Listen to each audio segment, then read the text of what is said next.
Good morning दोस्तों, स्वागत है आपका मिलेनियर सोच के चैनल पे। तो आज की कहानी का टाइटल है सबसे अनमोल उपहार। किसी भी चीज़ का मूल्य इस बात से मायने रखता है कि वो चीज़ हमारे लिए कितनी मूल्यवान है। दोस्तों, इस बात को बेहतर तरीके से समझाने के लिए मैं आपके साथ एक बहुत ही इंटरेस्टिंग कहानी को शेयर कर रही हूँ। यह कहानी उस समय की है जब वस्तु विनिमय का व्यापार था। वस्तु विनिमय यानी कि एक वस्तु के बदले दूसरी वस्तु को देना। ये कहानी एंटोनियो नाम के एक व्यापारी की है जो कि अपने नगर जिनेवा से मसाले खरीदने के लिए अपनी जहाज़ पे निकला था। तो चलिए इस कहानी को और भी डिटेल में सुनते हैं और बिना समय गंवाए इस चीज़ को शुरू करते हैं। बहुत समय पहले इटली के एक नगर जिनेवा में एंटोनियो नाम का एक सौदागर रहता था। एक दिन एंटोनियो ने अपना जहाज सामान से भर लिया और दूर दराज के द्वीपों की यात्रा पर चल पड़ा। उसकी योजना उन मसालों को खरीदने की थी जिनकी उसके देश में बहुत मांग थी। वहां पहुंचकर वह एक द्वीप से दूसरे द्वीप पर गया। उसने मखमल देकर दालचीनी, गुड़िया देकर लौंग, चमड़े की पेटियां देकर जायफल खरीदा।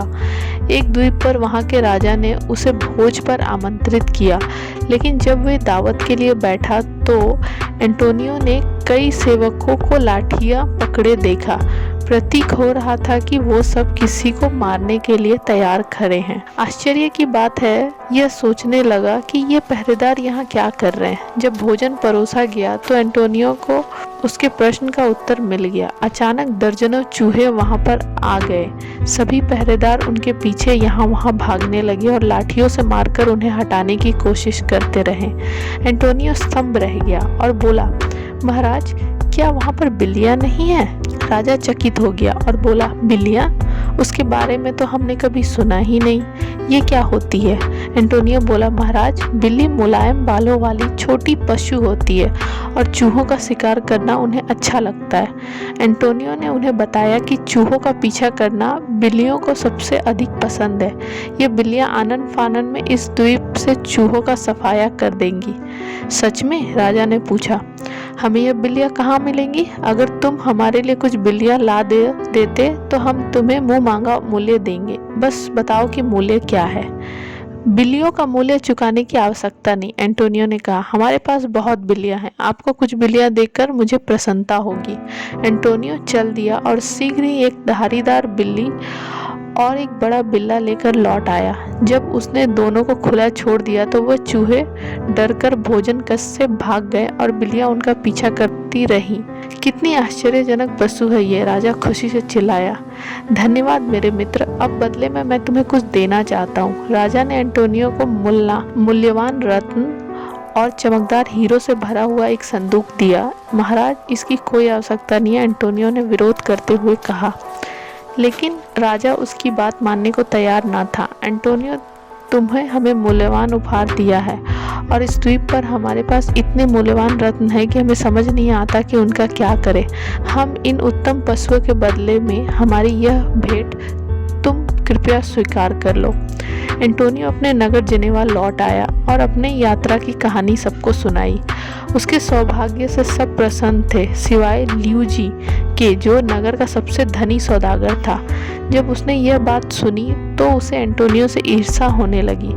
दो निकम्मी बिल्लियों के बदले में उस द्वीप के राजा ने इतनी अनूठे रत्न और इतने हीरे दिए। उसने अपने आप से कहा, अरे ऐसा उपहार तो राजा को कोई गरीब किसान भी दे सकता है। कल्पना करो, ऐसी वस्तु जो सच्चे में मूल्यवान हो, अगर मैं राजा को भेंट कर दूं तो ना जाने राजा कितना बड़ा उपहार देगा।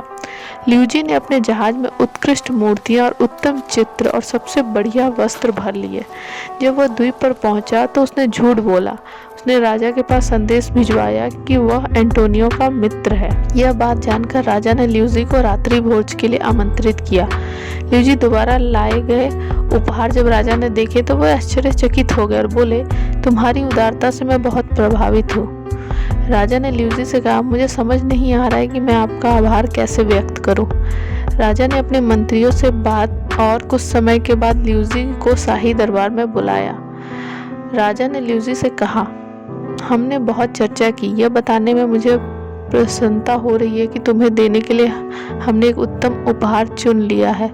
यह सच्चे में मूल्यवान है। इतना कहकर राजा ने सेवकों को आदेश दिया कि उपहार ले आएं। ल्यूसी बड़ी कठिनाई से अपनी उत्तेजना को दबा पाया। उसे विश्वास था कि जितने हीरे जवाहरात एंटोनियो को मिले थे उससे 20 गुना अधिक उसे अवश्य मिलेंगे। एक मखमल के कपड़े से ढका हुआ रेशम का एक गद्दा राजा ने ल्यूसी को भेंट किया। जब ल्यूसी ने मखमल का कपड़ा उठाया तो वो अवाक हो गया।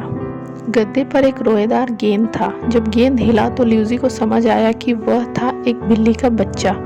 तुम्हारे मित्र ने जो अनमोल बिल्लियां हमें दी थी उन्होंने अभी अभी बच्चे दिए हैं। क्योंकि तुमने हमें इतनी शानदार उपहार दिए हैं इसीलिए अपनी सबसे मूल्यवान वस्तु हम तुम्हें उपहार स्वरूप देना चाहते हैं। ल्यूसी ने जब राजा के प्रफुल्लित चेहरे को देखा तो उसे एहसास हुआ कि राजा के लिए बिल्ली का छोटा बच्चा इन सारी मूल्यवान वस्तुओं से कहीं अधिक मूल्यवान था जो उसने राजा को उपहार में दी थी। ल्यूसी समझ गया कि मुस्कुराकर प्रसन्नता से राजा का उपहार स्वीकार करने का नाटक करना ही उचित होगा और उसने वैसा ही किया। ल्यूसी धनवान बनकर घर ना लौटा था परंतु वो अधिक बुद्धिमान अवश्य हो गया था। दोस्तों, उम्मीद करती हूँ कि ये कहानी आपको बहुत पसंद आई होगी। हमें कमेंट के माध्यम से अवश्य बताएं। आपका कोई भी प्रश्न या सुझाव है तो उसका स्वागत है। कृपया इस वीडियो को ज़्यादा से ज़्यादा शेयर करें और इससे जुड़े रहने के लिए सब्सक्राइब कर लें।